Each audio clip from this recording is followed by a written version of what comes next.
because unless you're charging the inspectors to also be taking into account the health risk of taking the product away, they won't.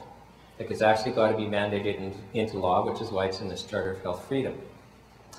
And then also the problem is these inspectors aren't trained to make these medical decisions.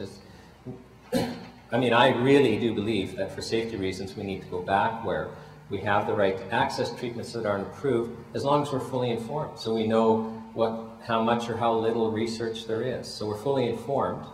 As long as the product's safe, I think we should be allowed to take it. Now, his second question was, you know, have I written to every psychiatrist in Canada saying, do you have your patients on the Empower Plus? And no, I haven't. That's the short answer. And it's kind of an interesting question, because here we do have a product where there's a lot of peer-reviewed research. Some psychiatrists, my understanding, I've been told there's some psychiatrists now, they'll only use the Empower Plus. But I also, my understanding is psychiatrists that aren't familiar with it have two challenges. First of all, they're not trained that you could treat serious mental illness with this idea of vitamins and minerals. And so it sounds like snake oil to them. There's also a real practical problem, because what True Hope has found is let's say you have bipolar disorder and you're not on any drugs. You can just take it and you're either going to get well or not get well. But if you're on some of these psychiatric drugs, what they learned is you'll start to get well for a couple of weeks, and they actually charge you. They won't sell it to you unless you're reporting your symptoms to them so that they can track you. And so, like, let's say we have a chart up here, and up here you're really bad. You know, they start tracking you, start eating Empower Plus, you improve, and then it's almost like there's a U in the second and third week, you start getting bad again.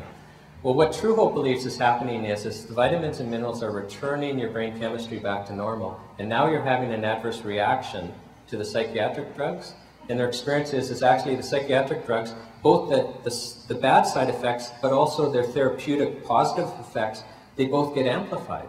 And so the thing to do at that point is actually they start reducing the psychiatric drugs and weaning you off, and they become experts in withdrawal symptoms and all of that. And so there's kind of this dance of introducing the Empower Plus, and they won't allow a psychiatrist to, manage a patient unless they're trained, because the psychiatrist, as soon as the symptoms start getting worse again, they're trained, increased dose.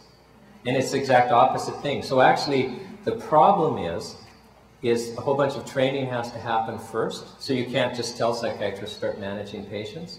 And my understanding right now, they have, I think it is 4 full-time staff that all they do is teach doctors and psychiatrists. So it's going to be a slower transition, but that was a really good question. Okay, and we're out of time. So do you have a booth upstairs? We have a booth, a Natural Health Product Association. We're sharing a booth with the Herbworks. 212. Do you know the number? 212. 212. Booth 212. So please come and talk to us more. Julia, do you want to stand up? Julia's part of it. She doesn't anyway. She'll be at the booth, and we'll answer all your questions. Thank you very much.